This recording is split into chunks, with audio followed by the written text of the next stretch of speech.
Yo, you ever notice how summer feels like it should be easier, but for caregivers, it's actually the most exhausting season? I mean, the heat, the broken routines, the family obligations that somehow just keep multiplying. And let's not forget about the hidden costs, both financial and emotional. When you don't rest and it's during the season of transition, you pay for it in more ways than one. Exactly. Today, we are serving up rest and receipts, the summer edition. We are going to unpack the actual costs of summer burnout and give you restoration routines that feel natural, not like another chore on your list, I promise. And of course, we're bringing the data and the real talk, and yes, summer vibes, because the rest shouldn't feel like homework. And it's not going to. Grab your cold drink, find some shade, or put those headphones on during your evening walk. This episode is your official permission slip to rest like it is your summer job. Two millennial caregivers keeping it real with a beautiful, chaotic, and sometimes what the moments of being a caregiver.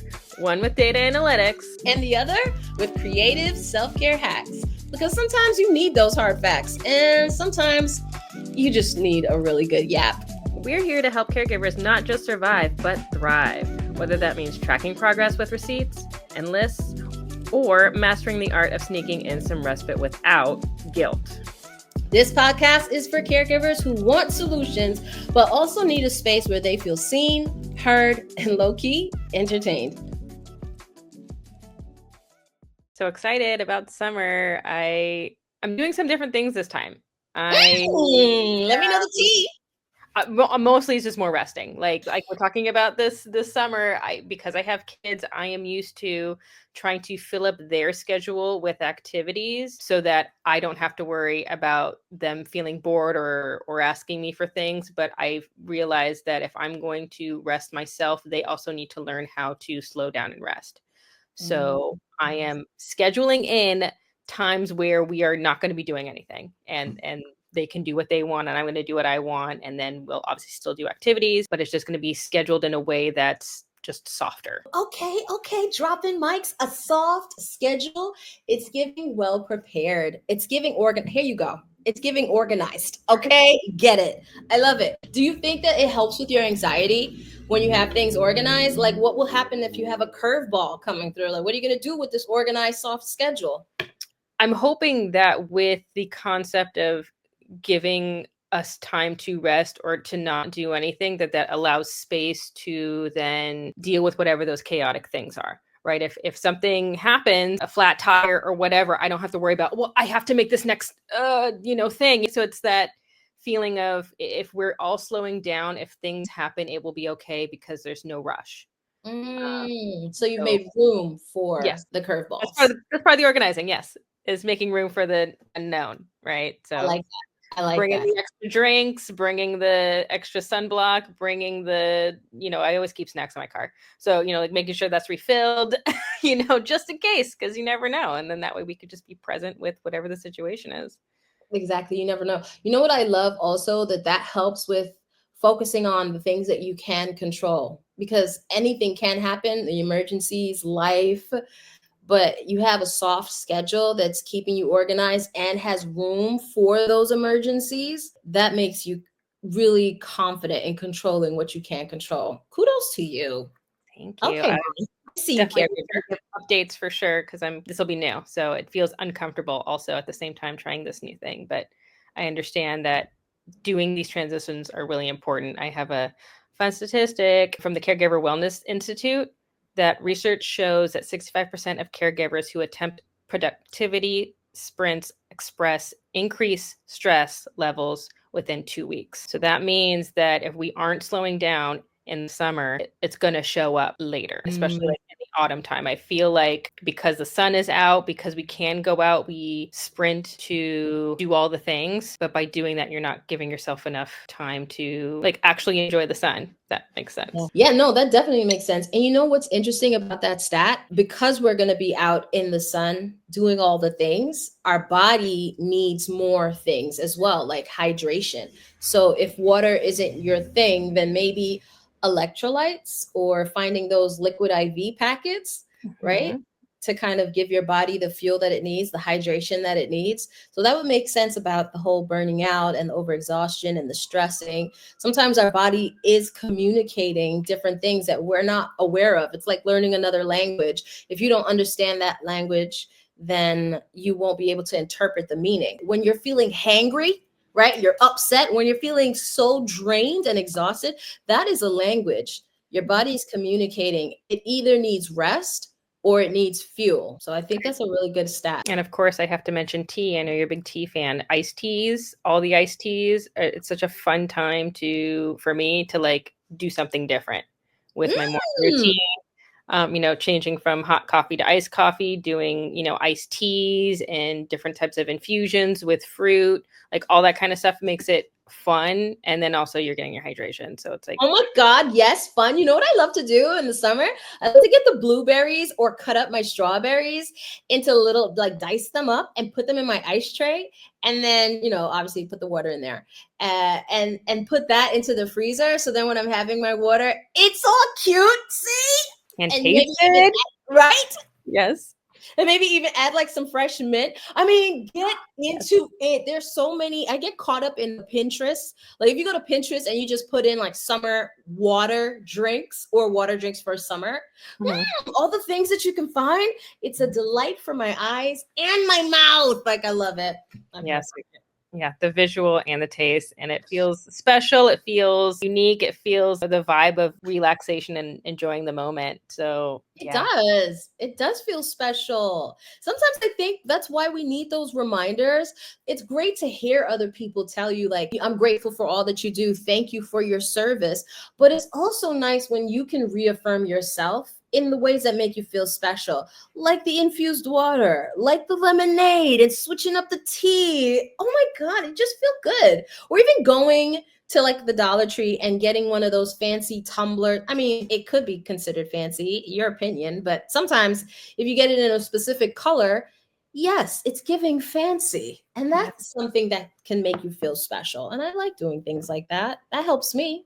I agree. Yes, like change up your reusable water bottle for the season. Right? You want to do blue during the summertime or bright colors during the summertime. Like we can still do our routine, but switch it up with color and style to make it feel fresh. Yeah, because color psychology is a thing. Seasonal depression is a thing. So if you think of it, color psychology comparable to seasonal depression, when the seasonal depression comes, it's usually in the fall, the winter, and it's due to the sun not setting or not staying around as long as it normally would in spring and summer. So that means it's darker. So think of the color around that. It's darker colors, more moodier colors. So color psychology again ties in. So in the summertime, when the sun is now out here and living its best life longer, then maybe incorporating brighter colors can also affect your mood and your psyche to want to be more happy, to want to engage with different activities and events. And that would also help with a loved one who is going through a cognitive disability so that they can also start to feel more engaged in the day or whatever activities is going to happen throughout that day. Yep. There's a study that shows that 58% of caregivers who report decreased energy during summertime due to disrupted sleep patterns. So because of summer being, longer daylight hours affecting melatonin production. So absolutely makes sense what you said. And I'm sure that plays a lot in dementia care. I'm not really totally familiar with that, but from my understanding, that time of day shift, I can say it with kids, at least with my kid, my youngest one, it's 8:00 and the sun's still out. And I'm trying to tell her, like, let's do our nighttime routine. And she's like, I'm not tired. And I'm like, look at the time. This is what we do. You could just lay down and just lay down and with your eyes open. With your eyes open, think of what you want to dream about and it'll happen eventually. But that can be really hard when caring for adult. Yeah, the time shift and the sun change. So do you have any strategies on how Hell yeah. Of course. Yeah. First strategy is to soak in all exhaustion throughout the daytime. Get into activities. And I mean, walking the dogs. If you don't have no dogs, to set up a time for you and your loved one to go for a walk. If your loved one can't walk, well, where's the wheelchair? Let's roll around this block. Okay. Ride in dirty. Let's do it. If you can't do any of those things that I suggested, then using some physical activity within the house, like getting creative with the gardening or crafts or playing mental puzzles, and maybe sitting down out in a park, because a lot of parks have those tables, benches, or chairs. That's Okay. also a great way to get in on the vitamin D and people watch, just to enjoy the environment. It's very good visual stimulation. If you don't have a park nearby, then do you have a front porch? Is there a backyard? Yeah, yeah. Do you have two chairs that can sit outside? Mm-hmm. Do something. Yeah, Okay. yeah. The library is also always free and always around. They're Yeah. usually very open. And I know for myself, my experience when taking care of my mom in the summertime, we lived at the library. And that is where we had the most fun, because there was people watching. There are tons of activities that happen in the library. They even have monthly schedule, a calendar of all the different things that are going on in the library. There's audio books at the library. There are coloring books and free sheets where you have the crayons and the coloring pages to really get involved with. There's so many things to do to kind of build up that energy that is already in your system. So that way, when the day is over and now you're in the nighttime, you're already so stimulated that you want to rest. You want to decompress. So that's what I would advise. That would help with the nighttime. Now, another suggestion for the nighttime is to set yourself up for success. And when I say success, I mean sleeping well. It doesn't have to be the whole 8 hours, but at least 6 to 8. Okay. Now, with success, it should look like something that's going to feel the most relaxing when you hit that bed. And I'm going to speak to you, the caregiver, specifically. When you hit the bed, you should have those sheets that are cool. Make sure that those sheets, you change out your winter sheets to your summer or spring sheets. That's going to help tremendously. More cotton, breathable fabrics. That will help also with your body overheating. So you want it to stay cool. The temperature really in the room or the house should be around 68, 70 degrees. If you don't have an air conditioner, maybe a fan, maybe one of those other cooling systems like they have. If you have like I think it's like ice or something, you put it by a fan and it can just blow cool air over to you. Those are just little strategies just to make sure that your room is in a temperature that will make you feel ready for rest. Another thing is your pajamas. If you're wearing shorts and a shirt, something that's comfortable and breathable, you don't want to be like moving all over the place and just feeling very unease. The third thing I would also suggest is that you are using either a diffuser or a bed spray, one of those refreshers that smells like lavender or eucalyptus, or even a tea tree oil, something like that. If you don't have a room spray, that's okay. If you have an essential oil that you can put on your body, like your pressure points, those things all work in combination, but they can be used separately.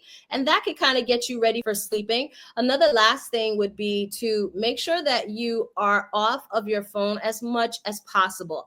What I like to do when I know I have someone that I need to take care of, I make sure that I have either a camera set up in their room or some kind of device that can help me know when they are moving or when their breathing has changed. So if there's a way to have something like that so that you can rest while they are also resting, and make sure that your nerves are at ease, because at least you know that you can check in on them, I would advise and encourage for something like that. So once you've done all of these things, you set yourself up for success. That's my suggestions. I love all of those.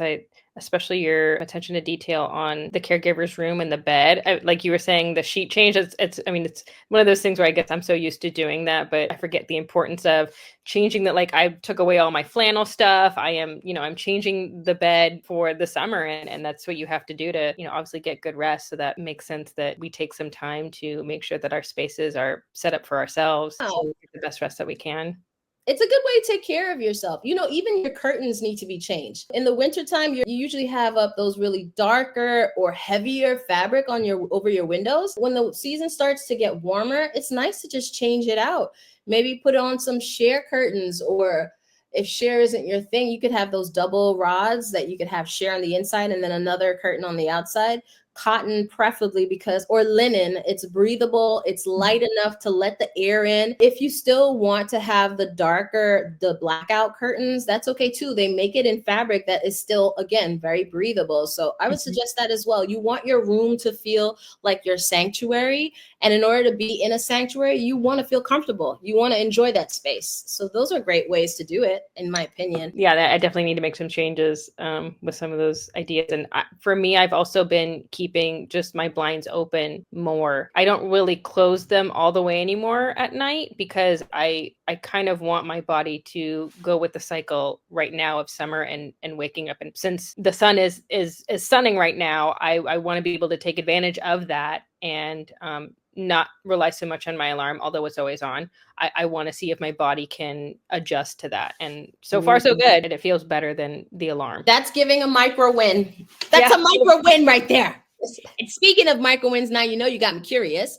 So I want to know, when it comes to micro wins, what do you think is a healthier alternative? Should we just be focused on sustainable wins, or should we do more productivity sprint wins? Like, what would you suggest? I mean, it obviously depends on who we're caring for and the type of attention that they need. I think it's good to have both. Again, we talked about hydration. You can make that just the focus, right? And then how do you want to show up with your hydration game? Does that mean the electrolytes? Does that mean you want to explore with making teas and keeping them in your refrigerator and setting up your ice trays so that way it's easier to make and do and enjoy? And then obviously, the sprinting is a thing, whether we like it or not. Sorry. So you do need to prepare for whatever that looks like, and does that mean that you set up your bags so that way you're ready to go and you don't have to think about it? So when we go to swim class or we go hang out with family, like we have all the things and we could just go. Or does that look like your medication ready with you all the time? Like, do you have those extra things? So it really just depends. But I think that those are great conversations to like do your energy check with summertime and see, talk with your loved one about what are the things we want to do this summer. What does that look like, and how do we need to show up so that way we're not stressed getting out the house? I absolutely hate being stressed trying to get out the house. It just makes it not fun. I'm always going to forget something, and I'm just not like being present like I should be. I try my best to take deep breaths and pay attention to the time. And even if I have 5 minutes, I'm like, 5 minutes is enough. I mean, it really is. But when I'm in my head so much, it doesn't feel like enough because I'm just so worried about the time and all of these things. But it's like if I could just get out of that and just focus on the thing, 5 minutes really is enough. There's been so many times where, the girls are playing and the room is a mess. And I'm like, look, we got to do a 5-minute cleanup. I'll put on some music. There's like some great things on YouTube for kids on 10-minute break. They play music. It's really great. And so we'll do that. And then we'll put on the screen so they could see, and they have like little animation or whatever. And in that 10 minutes, we get more than I even expected to get done. So like just blocking out those times to do those things is a reminder that like we do have more time than we might expect. And if we set ourselves up for success, we can then deal with the little crash outs that happen throughout the day. And then we can be present for that and then redirect. And again, with the summer and the heat and the humidity, depending on where you live, it's like all of those sensory things can really mess up the flow and what you're trying to do. And again, depending on where you live, it's like, you're going to probably have to do things maybe earlier in the day or late at might because of the weather. It's going to might be hard to take the dogs out when it's 100 degrees outside or too humid. Like just being outside is enough sometimes, like just with your drink and being out on the porch, like that could be draining enough. Getting your 10, 15 minutes of sun could be draining enough for your loved one, where that's just great. Put on some music, get out in the sun, bring a book, whatever, and then go back inside. Like that could be enough. Obviously sunblock. No, obviously. Yeah. or a beautiful hat or whatever. I think those are, again, great shifts into enjoying the summer to its best. Yeah, I agree completely. I love that you mentioned about the time. 5 minutes could just be enough. So basically, we have the same amount of hours that Beyonce has, which I'm here for. I love it. Now that I know better, gonna do better. It's very empowering, T. I like that. It is, and it feels empowering when you do it. The problem is staying consistent with it and continuing to remember that, because when the chaos happens, you're just in the mode of trying to calm it down or calm yourself down, and it's hard to remember that. Calm yourself down. I hate feeling aggy, you know? I don't like feeling unprepared either or bothered by things like the weather, and I have everything else going. So boom. This weekend, I guess I want to preface by saying I'm in a transition period of my caregiving style. Before I was like a full-time 24/7 caregiver, and now I'm more of a managerial caregiver to my aging father, the Gemini, and to myself with being in remission of type 2 diabetes. So I had gone on this spontaneous trip and I did not prep properly. So I was going through the motions, like not feeling well. But when I got back home, I know this might be controversial, but I work with ChatGPT on how to be an amazing type 2 diabetes vacation planner. And how can you set me up for success when I am going out, whether it is on a 5-day trip or on a day trip? What do I need to pack in my bag so that I'm always prepared? Anyway, ChatGPT definitely came through. I mean, bestie, okay? And that weekend I had to go out and I followed what Chad said about packing a granola bar snack, packing hand sanitizer, packing a mint, and packing a spearmint gum. Also, okay, packing a mirror because it's me, and gloss. Okay, so I felt, and then packing a little cube of lotion. Now, granted, for a lot of people listening, this might be something that you already do, but for me, I'm very bohemian in style. I don't really think about it until I'm there and I need it. And also, I never really went out as much. So again, that transition period of me restarting all these things that I used to do is different. So I'm getting myself back acquainted with that. It was incredible. I'm talking, I felt so empowered. And I also felt like such a badass. I was out there and someone else that I went to go meet had forgotten to eat breakfast because they were so excited about the event that we were going to. And they were like, man, I feel so hungry. And because I had the granola bars in my purse, I was like, oh, would you like a granola bar? Hey, yeah, give me my flowers. I win. Yes. That was a win. Yes. Have you noticed, I mean, I know you're just starting this journey out too, but in being prepared, are you recognizing that your purse game is changing too because of this? Oh, what do you mean? Like person design or person design, person pockets? Like, are you realizing or noticing that the purses that you have or that you might need a different kind of purse based off of the things you need to carry, based off of how you want to organize, based off of obviously style? What a cutesy question. I love it. You know, I did the spring cleaning thing too. That episode that we did, we were talking about spring things. I went through my closet and I noticed that when I was a caregiver, I had, what are those things? It's a compartment for a purse. So it has like all these little pockets in it. Yeah. You put it in and you could put it in a different one. Like that was yeah. What's that called? I don't even know, but I know what you're talking about. Yeah, it was like you could put everything in there and you could just take it out and put it in a new purse. It was supposed to make exactly. Yeah.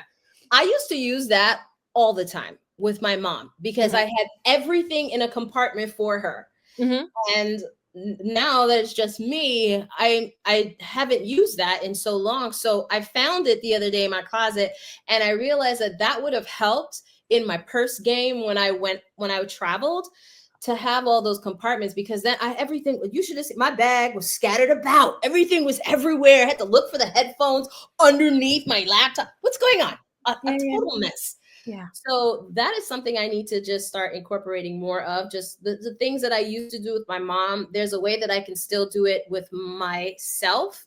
And it still looks fly because those compartment, whatever those inserts are, they're built for all types of bag sizes, the medium size bag or the large size, not the micro teeny tiny bags. So my purse game though, I guess it has changed a little bit for as far as the tote bag, but the mini purses, I like to wear functional clothes. So even if I'm wearing a micro purse or a small bag, my outfit will have pockets. So today's outfit, I was channeling Jumanji. I don't know why. Don't ask me. But Great movie. Love it. Like, oh, which one? I liked them. I mean, Robin Williams, it was, that whole movie was iconic. Iconic. And I was honestly scared about the remake, but I was like surprisingly happy. I liked both 1 and 2. Everybody did a great job, and yes. Yeah, you're right. I was really nervous for them. Like, guys, don't fuck it up. Please Please. don't. Yeah. They did great. I was channeling that safari jungle vibe. So today's outfit, I'm wearing this trench coat as a shirt, and it has these huge pockets. And then coincidentally, I'm wearing jeggings that only have back pockets. So if I did have to step out, and I would wear a teeny tiny purse with this, because this is a jacket that I'm using as a shirt. So it's an oversized look. Mm-hmm. So I would wear a micro purse. And in that micro purse, I would probably have hand sanitizer, gloss, and a mirror. So those aren't holding the things that I need, being someone who is in remission of type 2 diabetes. So I would probably put a little granola bar or a cheese, like mozzarella cheese, in my pocket, especially if I'm not going out for that long. Okay, so don't judge me about the cheese in my pocket. If she had hot sauce in her bag, I don't understand. Okay.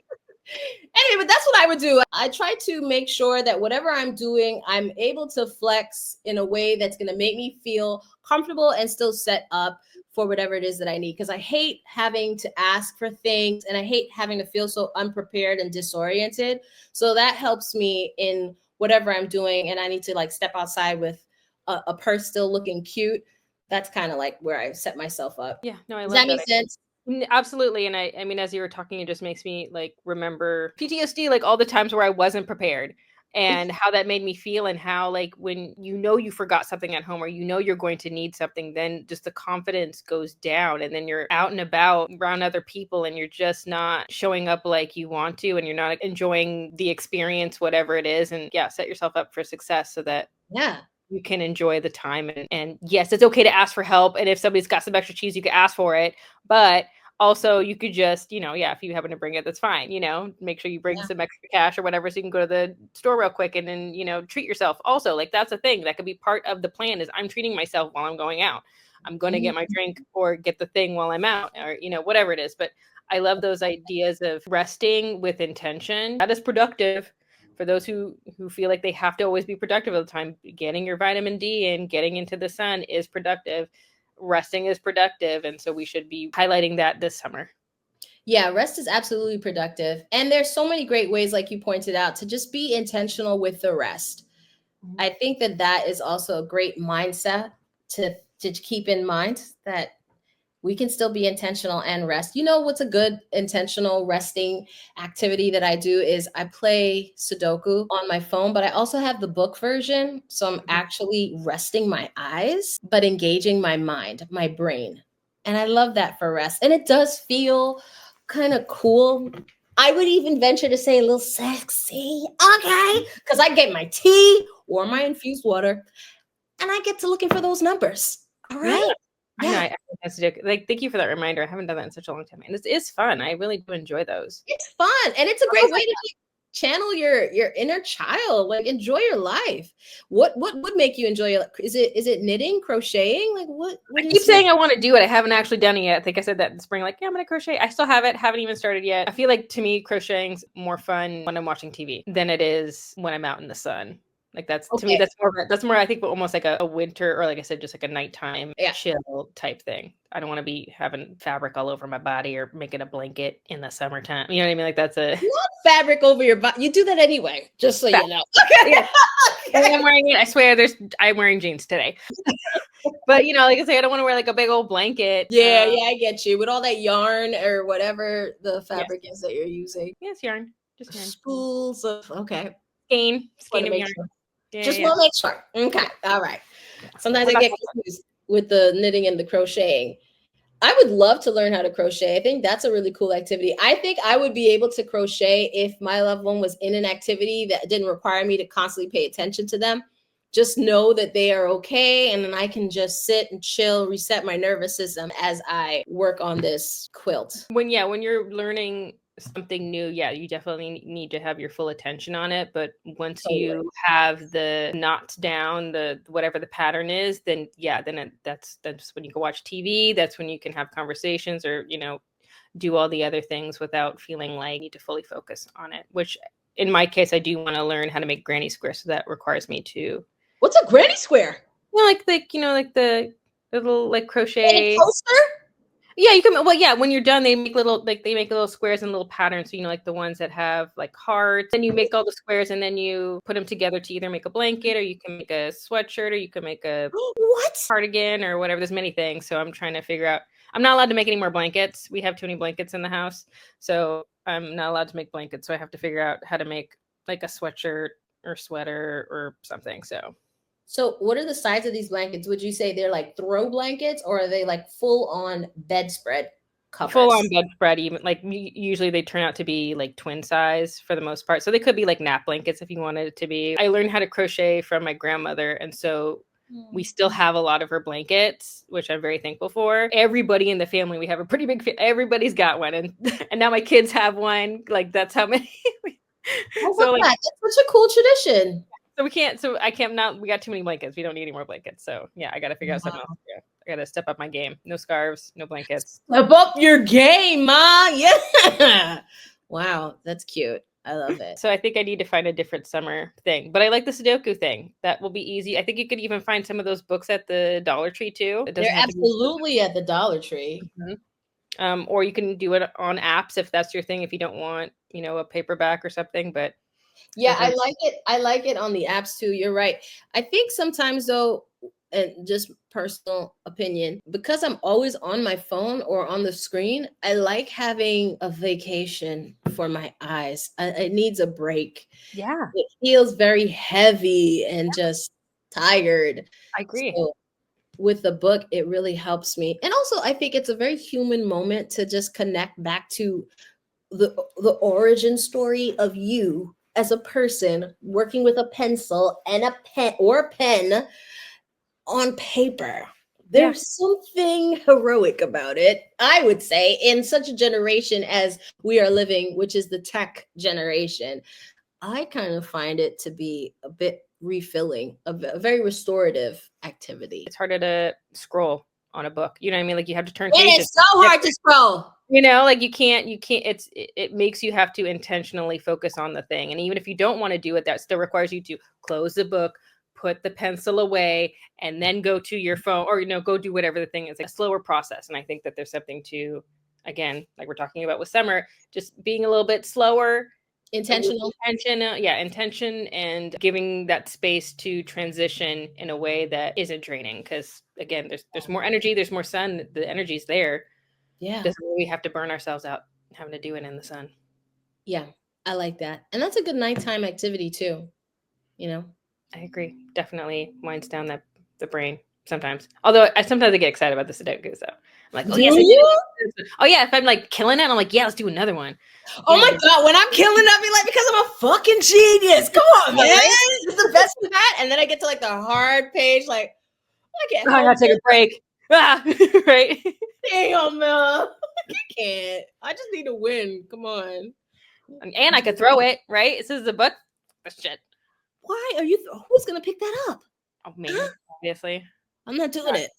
It's giving self-sabotage. I'm not doing it. No. Or screaming at a pillow. Either one, I guess, works. That's where you'll catch me. I might scream at it. I might say a few words to it.